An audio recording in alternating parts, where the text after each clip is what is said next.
to say a warm welcome. Thank you all for joining the How to Shine Your Light webinar hosted by the National Religious Campaign Against Torture in partnership with Wisdom and EXPO of Wisconsin. This webinar is the second in our quarterly how-to training series that NRCAT is offering for faith advocates this year. Through this series, we want to provide you with practical tools for getting more meaningfully involved in our work. My name is Laura Marple-Downton, and I serve as the Director for Faith and Community Engagement for the National Religious Campaign Against Torture. NRCAT is an interfaith membership organization that began nearly 20 years ago as a result of the determination of leaders from various faith traditions who are dedicated to working together for a torture-free future for all. Today, NRCAT mobilizes people of faith alongside survivors of torture and their loved ones to end torture in U.S. policy, practice, and culture through grassroots organizing, public education, and state and national policy advocacy. This month, June, is Torture Awareness Month, and one of the major areas of focus for our anti-torture work is ending the torture of solitary confinement. Today, you will learn about how you can partner with NRCAT to lead public witness vigils on the 23rd of each month to draw attention to the estimated 122,000 people who are held up to 23 hours a day in solitary confinement in U.S. prisons and jails, according to a report published by Solitary Watch and the Unlock the Box campaign. We know that many more face solitary while in immigration detention as well. Neurologists contend that social contact is a human need as necessary as water, food, and shelter. Yet people remain in solitary for months, years, and sometimes decades.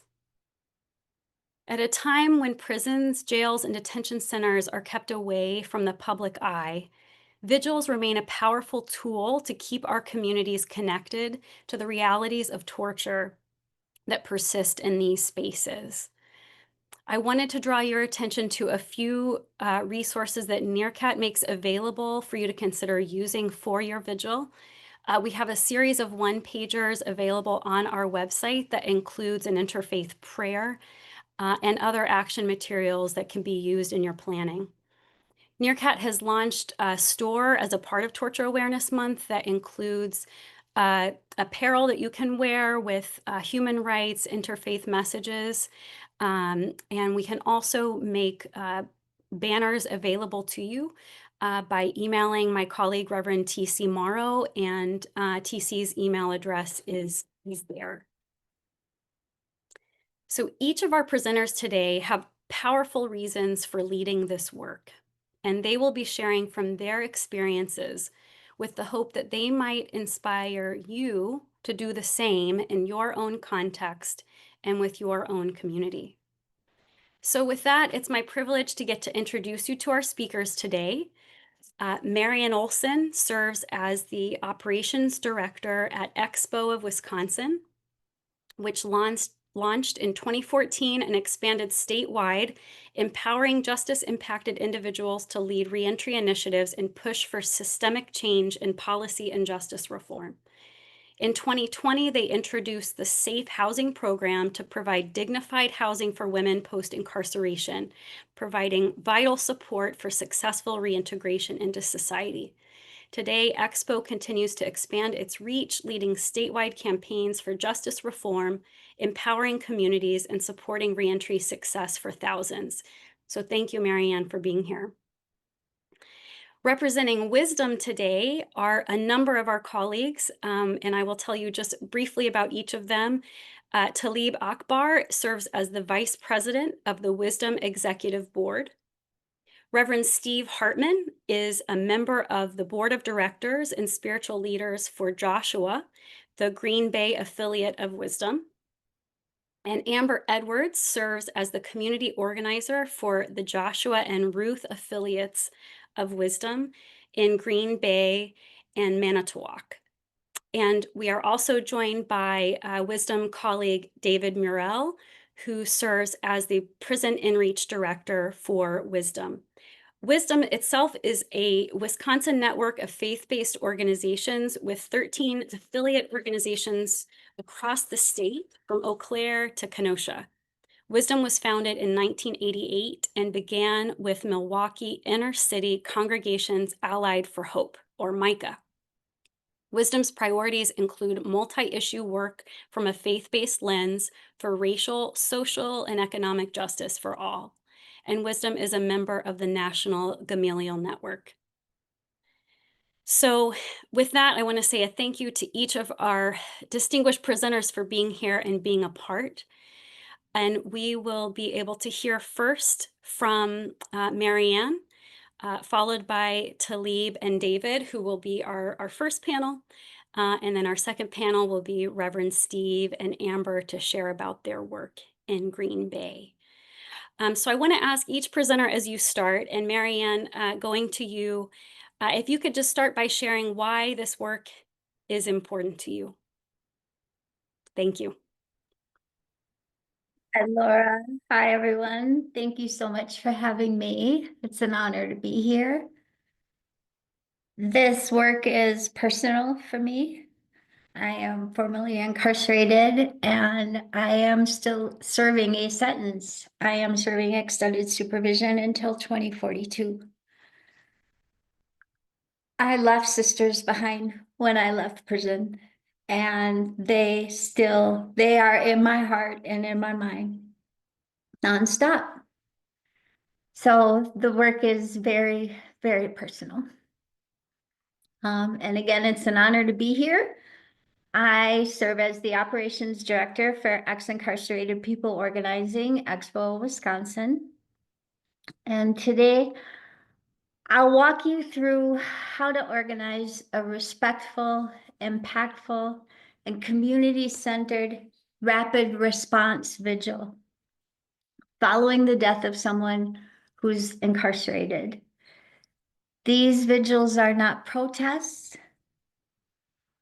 They are sacred, brief ceremonies to honor a life lost and to show the family that their loved one mattered. What is a rapid response vigil? A rapid response vigil is a brief public gathering held within 72 hours of the loss of an incarcerated person. In Wisconsin, we've lost 3 women, and we've hosted 2 vigils and have learned a lot, and that's what I'm here to share with you. As I said, these are focused on honoring the life lost. These are not confrontational. These are centered around respect, dignity, and community solidarity. These vigils are grounded in the belief that no death behind bars should go unnoticed. Every life is worthy of dignity. We have found the most powerful vigils happen very quickly, within 3 days. That window is vital to show the families and the public that the person who died will not be forgotten. We learned this because, as I said, our first vigil, we had a rapid turnaround and we had a very high turnout. So we've learned the first 72 hours is crucial. The grieving families feel seen and supported, and that is our goal for this type of vigil. And we learned delays lead to lost momentum and further silence. When a death occurs inside, word spreads fast, but it fades quickly.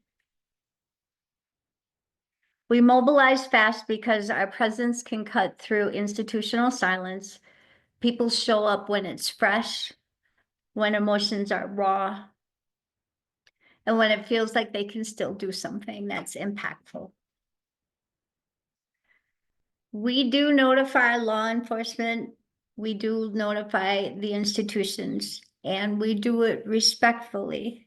And when I say notify, We don't do it in a questioning manner. What we say is we are very clear that this will be brief, this will be peaceful, this will be respectful, and we invite them to attend or observe. We always notify them. We're clear, we're not there to disrupt, only to grieve. We let them know the event will be peaceful, brief, and orderly. And as I said, we tell them, you are welcome to come. That kind of transparency builds trust and we believe helps avoid any type of disruption or escalation. In planning the vigil, we use email, social media, word of mouth, and media alerts. We, with permission of the family first, include the name of the person lost, the date, the time, and the location. We bring flowers. We bring candles. We bring photos. We bring signs, but they're signs that say we matter. We're more than our past. We're loved. We don't bring protest signs. We designate a single speaker. In the past, we've had someone who's able to just keep the calm and keep the peace. Our outreach is simple but powerful. We lead with the person's name and the truth that her life mattered. We avoid politicizing. This is about her. And again, we bring candles, flowers, or a poem. Other times, we, like I said, the single speaker and just that moment of silence, silence says enough.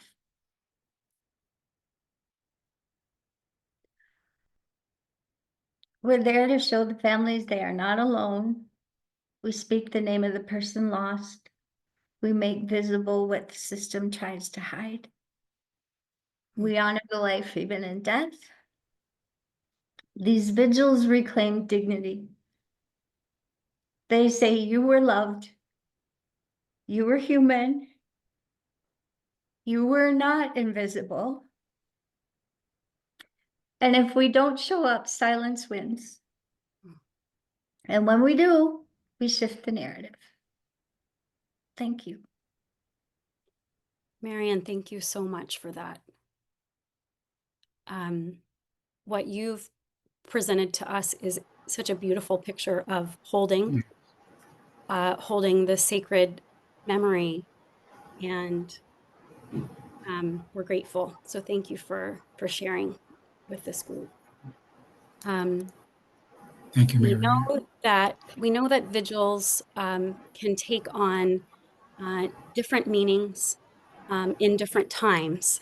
And another kind of vigil that we want to spend some time on today is thinking about ongoing monthly vigils and the role that they can play in keeping front of mind in our communities, to our decision makers, the realities behind the walls that too often are forgotten and pushed aside. And so next we have the opportunity to hear from Talib about the powerful work that he's been doing in Madison at the Capitol, hosting vigils on the 23rd of each month. So Talib, we look forward to hearing from you. And then when you have wrapped up, then David, hearing from you about the vigils that you've been a part of in Milwaukee. So thanks so much, Talib. Off to you. Thank you very much, Laura. Thanks for that wonderful presentation, Marianne. To everybody, my name is Talib Akbar. I am the Vice President of Wisdom.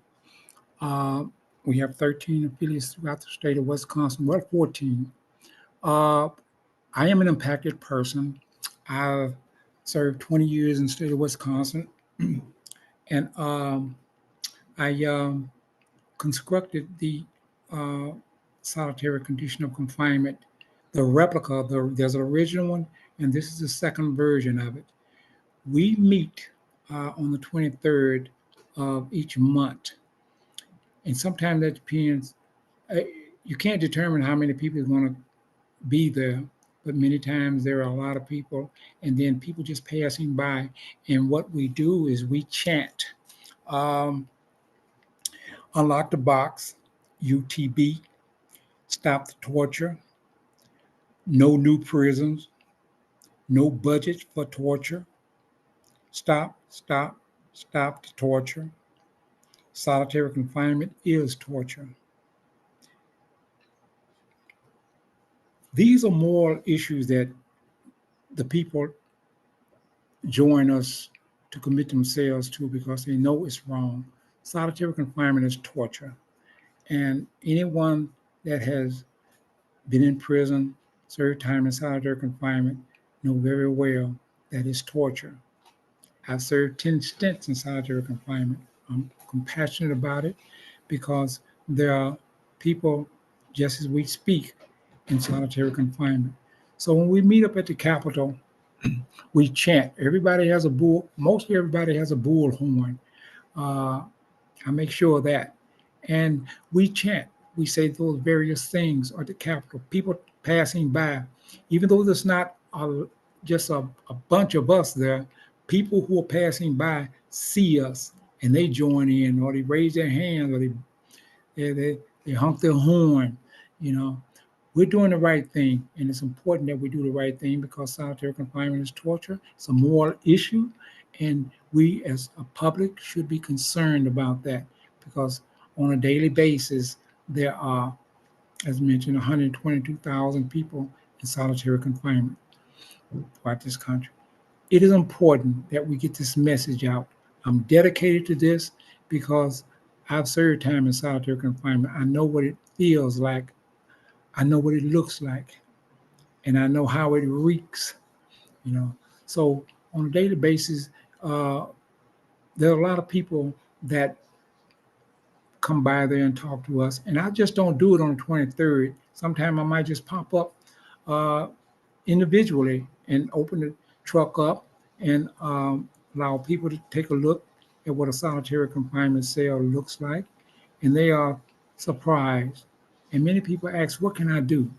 You know, because they know that these are horrific conditions for a human being to be locked down 23 hours a day in a cell with very little to nothing to do and almost no contact other than passing out mail, giving you your meals and medication. So this is important to me. I do this religiously because I'm committed to this. I've said what I was going to do when I was there, and so I'm out and I'm following through with that. This is something that touched me deeply, and I'm dedicated to this one day. So once we became collaboration with NRCAT on this particular day, I'm I'm sold to it. I just can't get away from it. So when 23rd comes, it's already rolling around. And we do have media exposure. Uh, just a month ago, two reporters came by to record this, and I was so surprised that the governor, after hearing that, he made a statement that he was going to end solitary confinement and that other states should join in. And so that was pretty. It impressed me, you know. Uh, I do have the opportunity to, I do take the opportunity to allow other people to speak. Like the one gentleman here, Leon Irvin, he served 54 years in prison. He's been out now about 7 months, and he has a story to tell. He really has a story to tell. He's joined the organization, the Moses organization, and he's a fine spokesperson. So we have people like that. Ariana, she's a wonderful person, a graduate of UW in sociology, and she supports us. And then it just you never know when people just going to show up on that particular day. But we do have enough mouthpieces to give them to be able to chant, and they say it loud. You know, I'm just proud to be uh, in collaboration with these organizations, especially NRCAT, because NRCAT has put us on the map. And I can't say enough to NRCAT and what it has done for us. And the materials, people just love getting those badges. You know, they love seeing that sound torture. You know, solitary confinement is torture. And we end our day. We start at 12 o'clock and we're expected to go to like 12:30, but a lot of times it don't happen like that. And we end up going to 1 o'clock or somebody wants to talk or if there's a reporter there, it just goes on and on. And so, but that's fine with me. You know, the message, we get the message out there. It's wonderful. Thank you, Talib. Thank you so much for You're sharing that and for your dedication. I want to turn it now to David. David, to hear from you about your experiences in Milwaukee. Is that correct? And how have you've experienced the vigils as a part of the work that you do? And then, of course, if you can also share with us why this work matters to you. Thank you. And I'm sorry, don't forget to unmute. There we go. Mental health at its finest, I tell you the truth. And that's another reason why I don't have a slideshow, is because I had a hard time with technology. But nonetheless, I'm All David right, we're Murrell. glad you're here. Yes. And so it's important to me because I'm serving a 75-year sentence right now. I did 28 years straight, and I've been home now 3 years. In the course of, I did 2 stints in prison. My first incarceration, I did 4 years and 9 months. Out of the 4 years and 9 months, I did 4 years and 3 months in the hole. Right. And so I understand the psychological effect that has on a person. So much so, I was in Wall Pond and I used to get tired of being in that cell. I would hold my tray just so that they could suit up and come in there and beat me up and get that tray and transport me into the basement just to get out of that room. Then when they start giving me seg loaf, I throw it over. I acted crazy just to get some kind of recreation and some kind of relief. But looking back on it now, I understand that was mental health. I was slowly deteriorating cognitively. And so anyway, that's why it's passionate to me. I know it's too many men and women still suffering from that. And just for means of survival, they're doing things they normally wouldn't do. And so on the 23rd of every month, we have a action, a protest, a demonstration in front of MSDF on 10th and State here in Milwaukee, Wisconsin at 11 a.m. And we partner with different organizations, Mental Health of America, the NAACP, the UWM system, Marquette, anyone who believes that this is wrong, right? We try to partner with them to come out on the 23rd and show solidarity for the men and women that are in those rooms 23 hours out of the day. It makes no sense.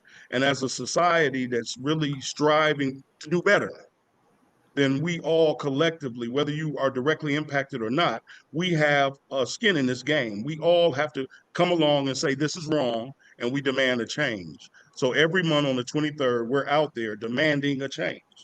And to Talib's point, it's torture, it's wrong. And so we need everyone's support. If you're not doing something already, we encourage you to do it. And more than anything else, relationships matter. Right? Relationships matter. The people that you are in relations with, and hopefully they're not just the people you grew up with. Hopefully you made relations with people who have some semblance of power that can join in with what we're trying to do, because we have to change this. And with that, I return it back to you, Laura. Thank you so much, David. Thank you for that. It's truly an inspiration to hear from each of you, and I'm imagining that for those that are listening, you may be thinking about what, how might I do this in my own context.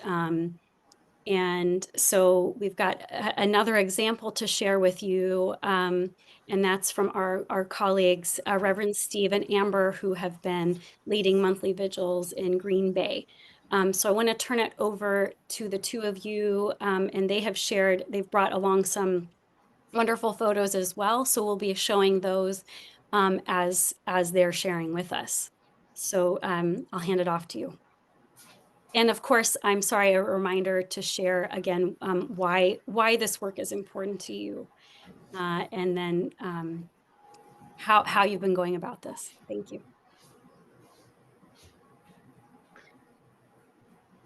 So just to begin, I have to say that I'm impacted by the era in which we live, where human rights are under threat and the rule of law seems to be crumbling.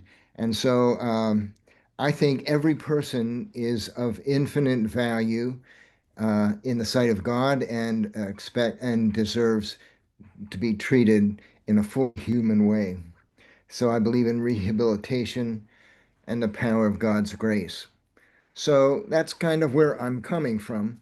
After 45 years as an American Baptist pastor in ministry with local congregations, I've had the opportunity to visit members of my church in different jails and prison settings. But the idea of transformational justice was new concept to me and meant something very different as part of the transformational justice task force with Joshua. The conversation there about closing Green Bay Correctional Institute seemed like a dream far off and pretty insurmountable. So my journey began in digging deeper into that whole understanding about solitary confinement when I met with groups, representatives from the National Religious Campaign Against Torture in Madison, Wisconsin, under the auspices of Wisdom, the organization and community organizer David Liners. I met with other clergy who were serious about changing the field operation and incarceration in Wisconsin. At that meeting in April of 2024, I agreed and covenanted with those who were gathered there to mark the 23rd of every month as a kind of lighthouse, a sign warning of inhuman conditions in Green Bay and in Wisconsin prisons. The precise target was, of course, solitary confinement, an illegal and inhuman treatment of brothers and sisters who are incarcerated in our prisons.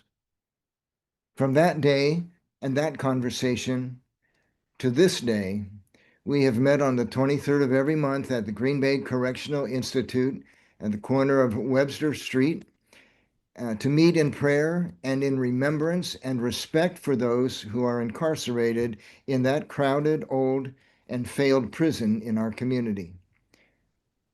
Month after month, we meet to pray for people who are incarcerated and for their families.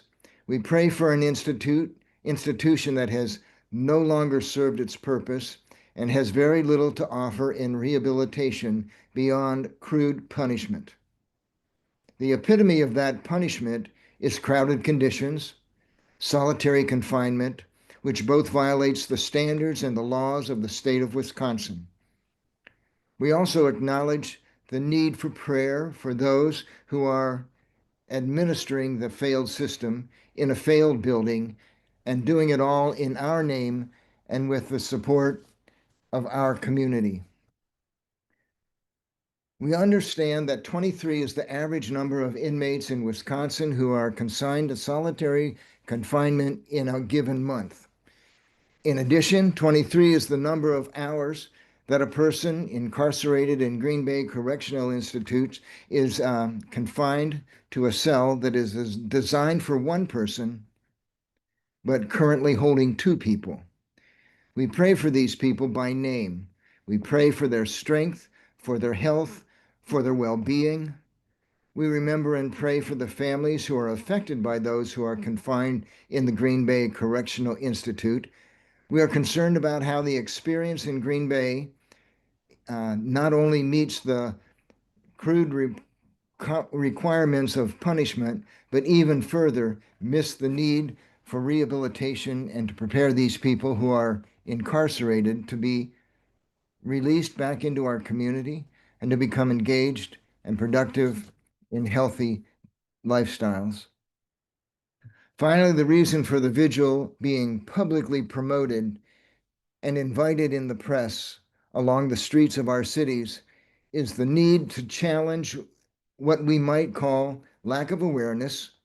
We seem to be oblivious in what we might call, and I would call, willful ignorance. Willful ignorance, a term borrowed from Dietrich Bonhoeffer, who was appalled at the way the Nazi regime was able to overtake the Lutheran Church back in the day before World War II. But the willingness of a person and a citizen of a country unwilling to look at the brutality of the world in which they live with blinders on. Or as Martin Luther King Jr. described it when he said, "Nothing in the world is more dangerous than sincere ignorance and conscientious stupidity." That is to say, if it doesn't fit my worldview, I will choose to ignore it. I'll cast my eyes aside. I'll call it false news. In terms of solitary confinement and the deep violation inflicted on incarcerated humans, here's how it works. Once the news headlines fade, the person has been stashed in the prison, we tend to forget the matter. We forget about it, and the community seems to just forget. Our vigil is a constant reminder of the otherwise forgotten persons who are out of sight and out of mind, save for the affected family members and friends who may or may not be able to maintain even a humanizing contact with the person. When the vigils and the community support, we challenge the convenient forgetfulness of our community. This dynamic network that has formed around the 23rd of every month is working with statewide wisdom, David Liners and Mark Rice in Wisconsin's Transformational Justice Campaign, the community organizers like Amanda Edwards and Caitlin Haynes, and faith communities like Mike Gilley, a layman from a Lutheran church in town, and spiritual leaders as well. The support of Joshua Board, Steve Warner, and Sheila DeLuca, who are co-chairs of that board, working with local elected officials like Jim Rafter, Alloway Board President. This growing network includes Wisconsin Senator Jamie Walls and Representatives Franklin and Steffens, and others who foster communication in the legislature and authorities who govern the Department of Corrections and other legislative bodies who are addressed and available to us because of the good work of Wisdom and other affiliates in Wisconsin. Then there's Madison Action Day, direct visits with elected representatives, collaborating with other cohort groups. On the 23rd of this month, and Amber, you may want to say a little bit more about this. We are very excited to announce that there will be a gathering at 11 o'clock at Green Isle Park, Green Isle Park, just a few blocks away from the prison in Green Bay. And it will be joining with other affiliates and other justice groups like RUTH and Esther and Citizens Actions of Wisconsin, Public Education Network of Wisconsin, supporters of incarcerated people. And this is exciting because the network continues to grow and to widen and fully embrace the community that otherwise might just be tempted to forget because it doesn't fit their worldview. So steady, unrelenting public vigils help to focus a community. There just seems to be a whole lot of convenient and willful forgetfulness as more and more of our culture and democracy and legal system seems to be in flux. We are encouraged as the budgeting process unfolds and finalizes in Wisconsin, even conversations scheduled for tomorrow, for Thursday of this week, that a contention of Republican and Democratic legislators have announced they are promoting bipartisan agreement in the budget conversations and the issues that are in final negotiation. We are collaborating with other justice-minded groups to protect funding supports for public schools, early childhood care and education, and medical coverage for our most vulnerable members of our community. And yes, close the Green Bay prison without building a new one by fully funding alternatives to incarceration and earned release programs.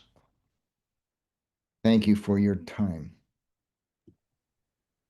Reverend Steve, thank you so much for that. The notion of challenging convenient forgetfulness is a theme that I hear in what all of you have shared, and a sacred remembering, a sacred honoring of lives that we, as people of faith, as people of conscience, are refusing to forget.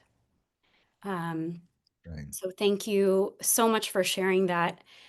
And, just to name what we've heard so far, the reach of these vigils, reporters, legislators and decision makers, family members, leaders with lived experience, clergy, faith lay leaders, all of these various contacts that are being touched in some way by vigil. And so just, as you are thinking about, for those that aren't in Wisconsin, but, thinking about in your own context, how might you be reaching some of these different groups with a regular vigil in your area? So Amber, we want to turn it over to you now, and would love to hear more from you about your experience organizing in Green Bay and Manitowoc. Thank you. Thank you. Everyone else has really done an incredible job in kind of laying out what we do and why we do. For me as an organizer, my why has been a little bit different. I do not have lived experience personally. I've been impacted by family members that have been incarcerated, but until I started really digging into social justice work and spending time with my transformational justice task force, I had no idea how bad this was. I had no idea. I had no idea that communications were a challenge, that solitary was such a problem. And I think for most people that are advocacy minded, you can't know that this exists and not be upset about it.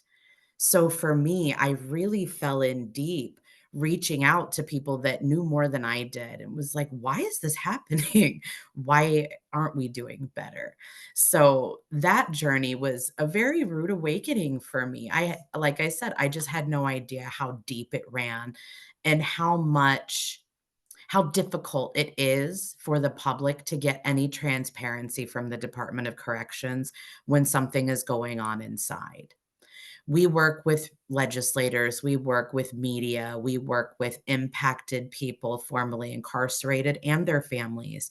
And the amount of legwork that it takes to get any real information is very, very frustrating. So for me, our vigils create a twofold attack plan for Joshua. First, we also, like we heard Marianne talk about earlier, the rapid response vigils. Joshua's Spiritual Leaders Caucus does do rapid response anytime there is an act of violence or a life lost in our community. So that's something that keeps us on the police radar. We do notify them and invite them. They often do attend because they're impacted by those situations as well. And I think it does help the solidarity of the community to see the advocacy groups working alongside law enforcement. So for that, we do have the rapid response, but our monthly vigils are really a pressure campaign. It's been monthly. Everyone knows the 23rd, we will be there. As you can see in our pictures, if there are 4 feet of snow, we're there. If it's pouring rain, we're there. Very rarely do we get a sunny, beautiful day for a vigil in Wisconsin. So that's just the reality of it. And the dedication shows not just the people that are reaching out to us from inside. It shows their families, and it shows the correctional officers that are standing in a guard tower above our head that we're there, we're not going away, and we're there because the people inside matter. So for me, the why comes down to the fact that these are human beings. Period, new sentence. They're human beings. They deserve better treatment. We have a responsibility to care for the people in our care, and that's not happening. So, like Steve had mentioned, we have an individual, Mike, that is willing to write prayers for each of the people that reach out to us. If we have their name, we have a prayer for them. So we have, we bring our single, we don't have, each have megaphones, but I like the way that sounds, Talib. But we have our little portable speaker, and we go around and we read a prayer to the, with the name of the person who is in need of that message. So for us, it's being able to, respond to family members, show the correctional officers that we see you too. We understand that the issues that are happening inside the prisons are not always within the control of the correctional officers. They are often just rolling out their duties.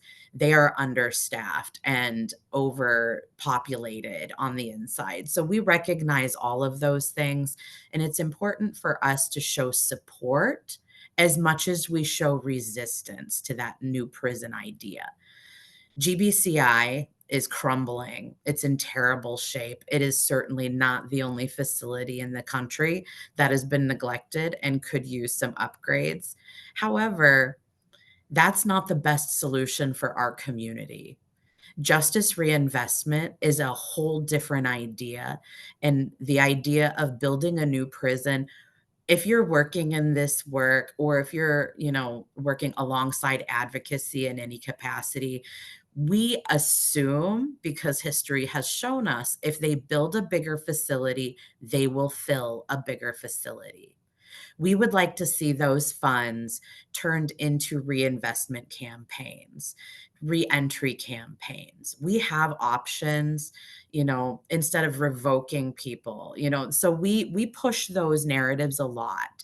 When we're doing legislative visits, I'm in the Capitol more frequently than I should be for the distance I live from it. And every single time I visit, my legislators get a pop in. And they know I'm going to ask, what have you done about this lately? Are we still on the same page? I saw a photo of you with this other legislator that isn't necessarily as sympathetic to our campaign. Did you have a conversation that gave you different information? So for me, it's very much about investing in my community. These are folks that will be released. They're coming home.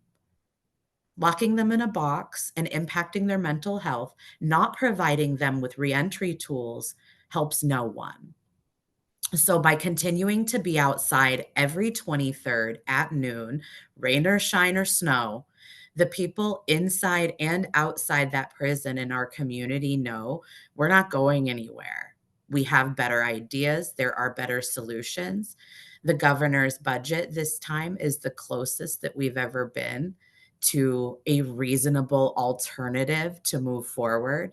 So for us, like Steve had said, we are joining in partnership this month with other community partners like Citizen Action and other local affiliates, so that we can continue to make our voices heard in the community, in the media, and with our legislators, and let them know this problem isn't going to solve itself. And we have better ideas on what we can do to invest in people and invest in our communities. So that's my why.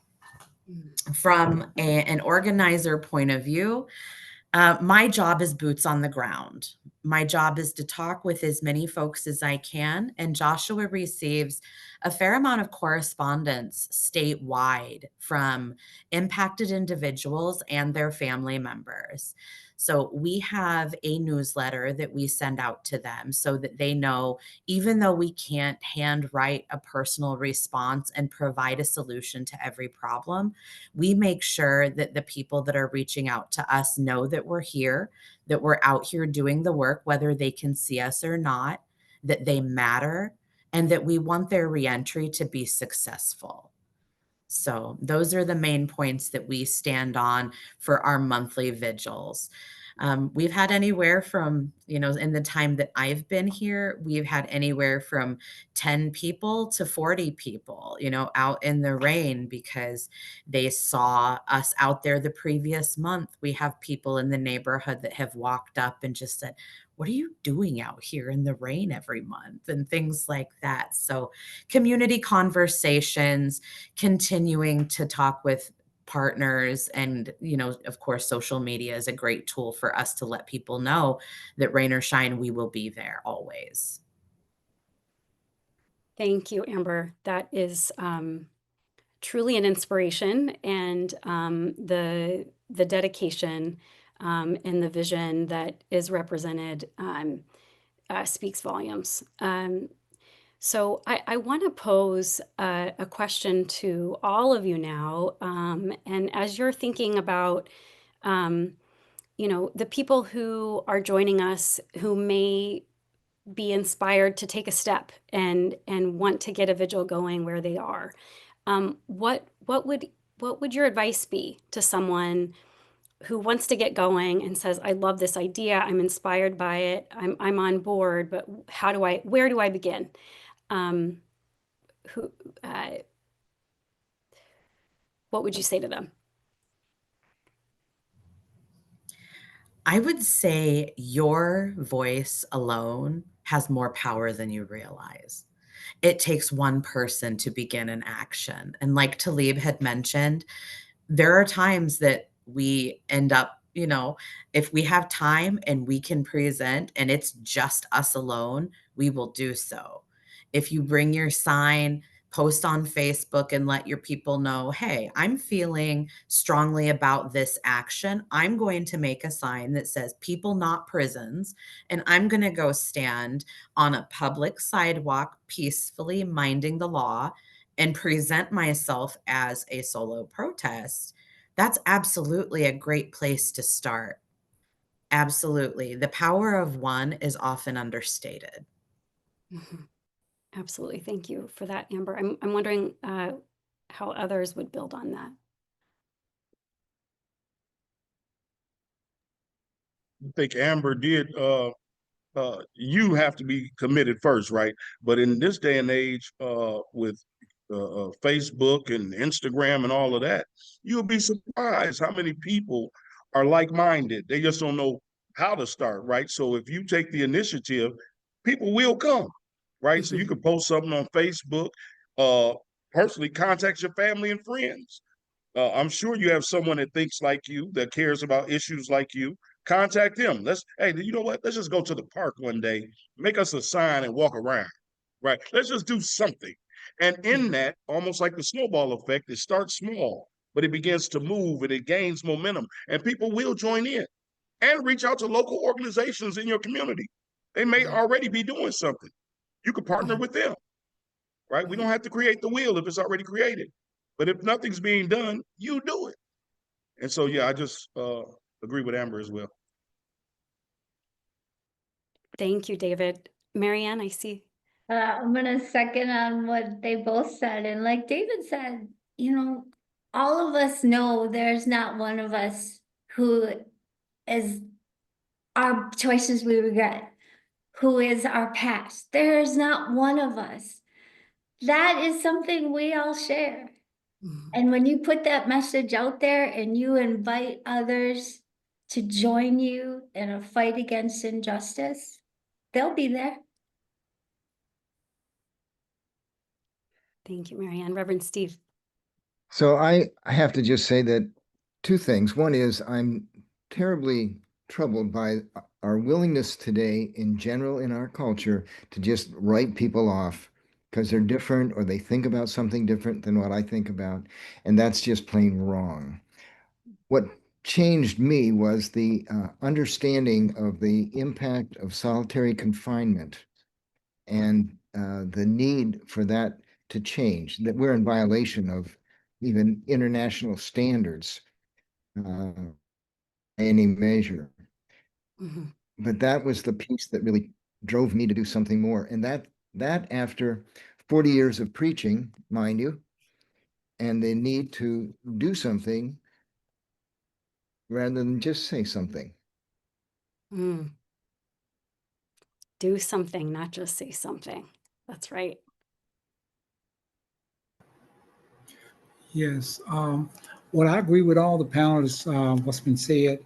I do agree that, this is a wheel that none of us individually invented, so we give credit to NRCAT, you know, for starting this and getting us involved, but because we see that uh, there is importance in joining with those who were before us, you know, and all we have to do is just get in line, get a sign, show your individual power.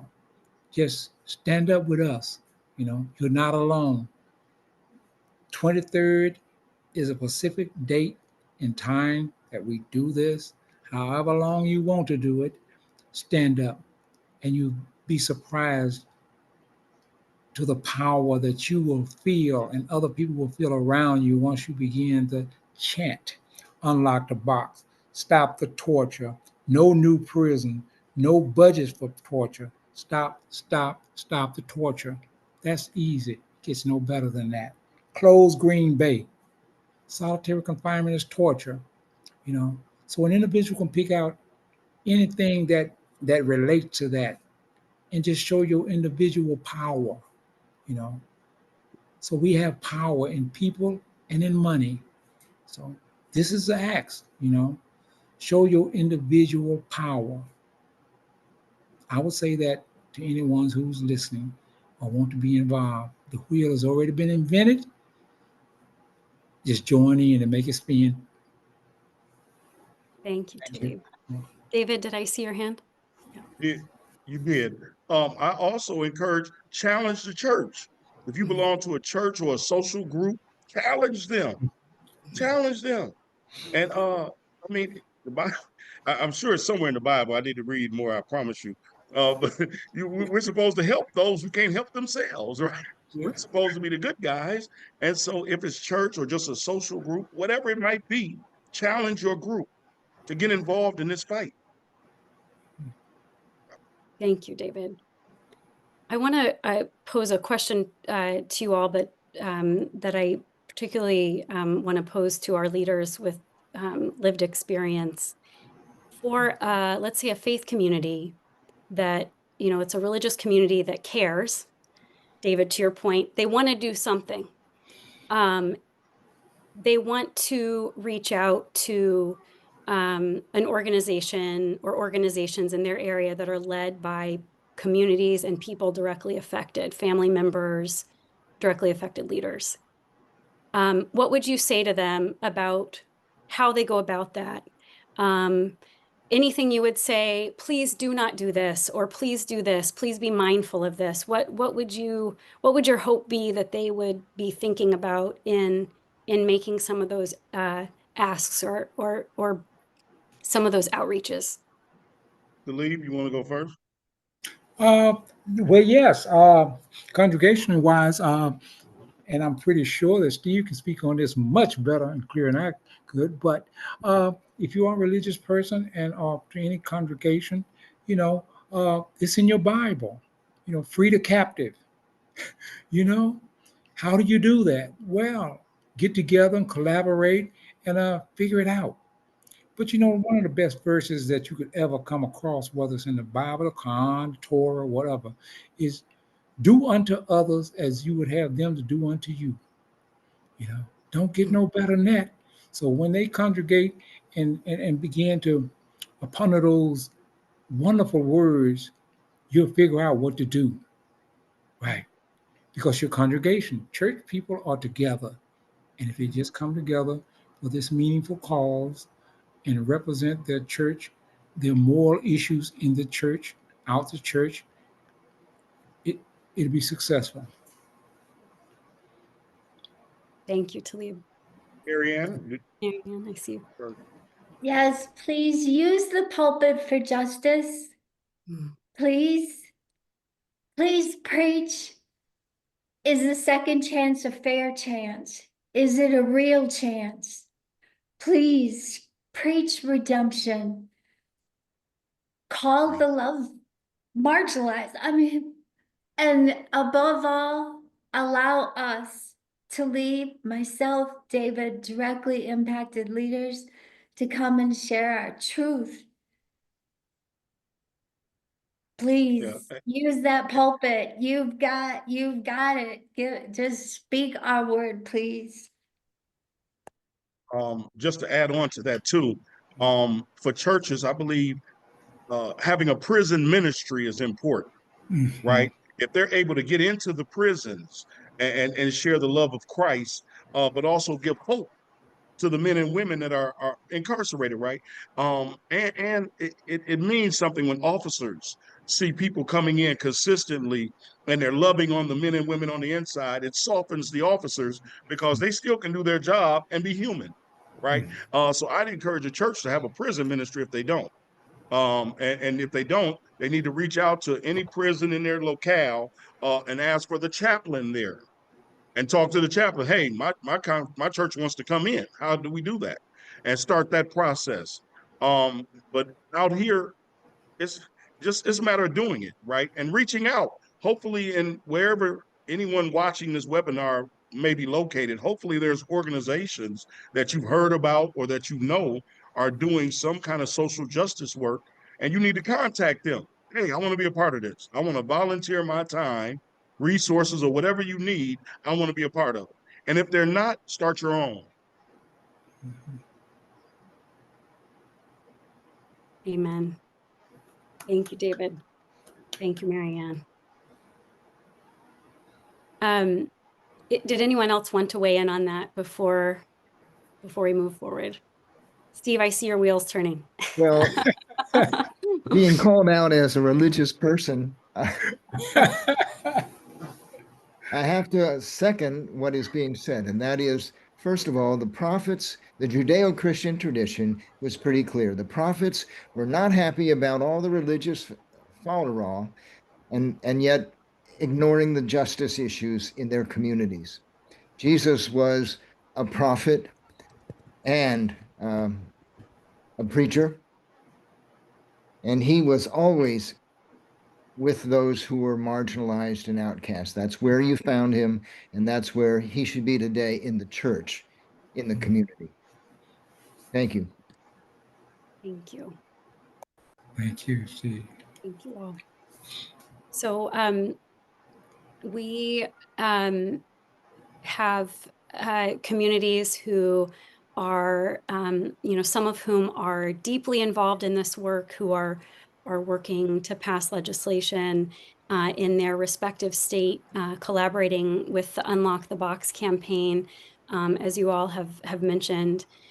We have others who are in that place, David, that you described at the beginning of wanting to take a step and wanting to, you've laid out some really powerful, tangible steps for them as well, for who to look for, how to begin, how to get that snowball effect going. And so as sort of a final word from this group, what would you say was something that helped you in the work that you are doing, in the powerful work that you are doing? What was one of those experiences for you of surprising connection or a spark that helped get the ball rolling for you? Are you speaking to me specifically or all of us?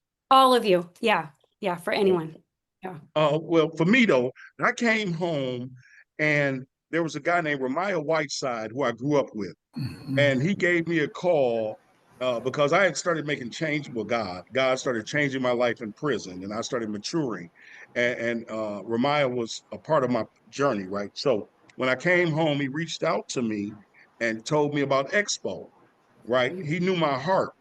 And so EXPO was the first vehicle to allow me to get into the community and start working and giving back and trying to implement some of the things that were in my heart. Mm. And so through Expo and Wisdom, God allowed me to be in a position, right? Mhm. Because this was all God. This is not me at all. But God allowed me to be in this position through Expo and Wisdom. So for me, it was two established organizations already working in this field, giving me an opportunity. And so everybody can't get lucky enough to get a check while doing what they love, but you still can partner with organizations and get to work. And so that's what helped with me. Thank you, David. It was Expo. Mm. Expo is an organization run by all formerly incarcerated individuals. My incarceration only validated what I carried in my heart for years and years, that I was worthless, that I didn't belong in society. I was someone who was given up at birth. So my time did me. Mm.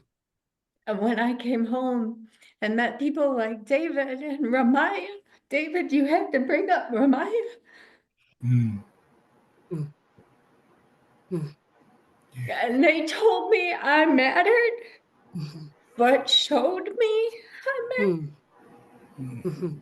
I believed it, and it changed my life. And I am a different person today because of David Murrell, because of Talib Akbar, because of Ramaya Whiteside.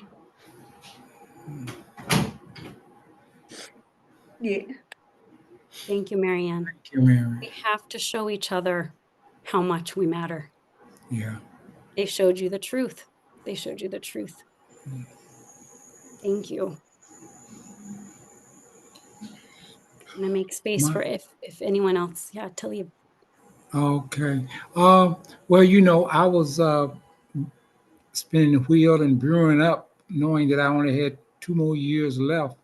And so, what was in my mind before I was released is what can I take uh, out and to the community uh, that would show people what it looks like. So I drafted this solitary conditional confinement cell on a piece of paper and sent it out. I was able to send it through my attorney at the time. They didn't open mail, so I was able to get it out. And when I got out, I was first part of Moses Madison Organizing and Grant Equity and Solidarity. And I was asked by the Reverend Jerry Hancock and Reverend Kate Elwood what was the dimensions of the solitary confinement. And that icon went out of my head. I got just a thing for you. So the person I sent the drafting to sent me a copy of it, and Edgewood College built the first solitary confinement replica.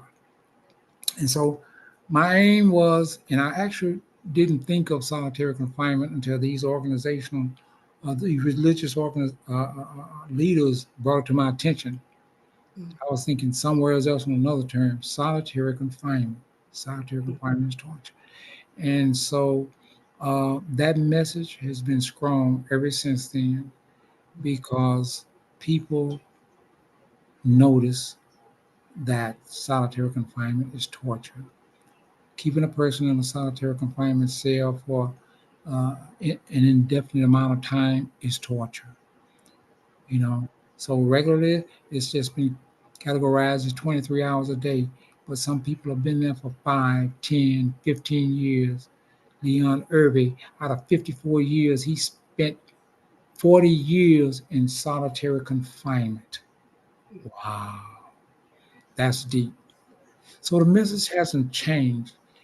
It has only got better because more people are speaking up. I am a survivor. I love doing this work. I love doing this work. So that in itself, being an impacted person on top of that, uh, this message is loud and clear. I am a survivor. Solitary confinement is torture. So let's stop it. Let's do something about it because In our society, solitary confinement shouldn't be as strong a narrative as it is. And we who are affected can do something about it.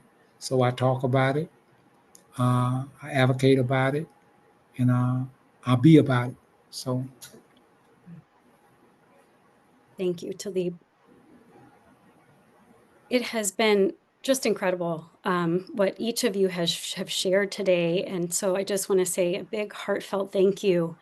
We have NRCAT has an invitation for folks to join us for the next webinar that we have coming up in this series. And so I want to say just a word about that. And then I will be passing it to Marianne, David, and Talib for the final word. But I want to invite you all who are tuned in to join us for the next in our quarterly how-to training series for faith advocates. Our next one will be in September, Thursday, September 25th. It is called How to Unlock the Box. And we are so thrilled to be joined in that one by Jessica Sandoval and Anissa Sabur, who are national coordinators for the Unlock the Box campaign. They will be speaking to us about the 23 state legislative campaigns that are a part of Unlock the Box and giving us a state of the state. So giving a sense of where these campaigns are and how your faith community can plug in and be a part of them. So please get it on your calendar, save the date, and be on the lookout for registration, sign up from us soon. So with that, again, I just want to say thank you to each of you for all that you've shared today. You have inspired and will inspire all those whose ears hear and who experience what you've shared today. So with that, I want to give the floor to David, Talib, and Marianne for final thoughts, and we'll say goodbye. Thank you. thank you. Are we okay? So I'll just speak first. Ain't nothing to it but to do it, right? We don't want to be the ones that talk. We want to be the ones that do. We could change the world. I mean, for real, we could change the world, but it starts with you doing something. And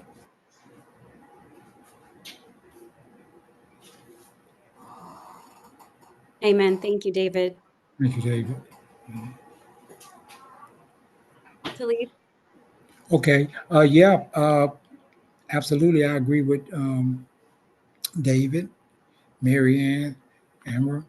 You know, this is something that this is a community working against an injustice.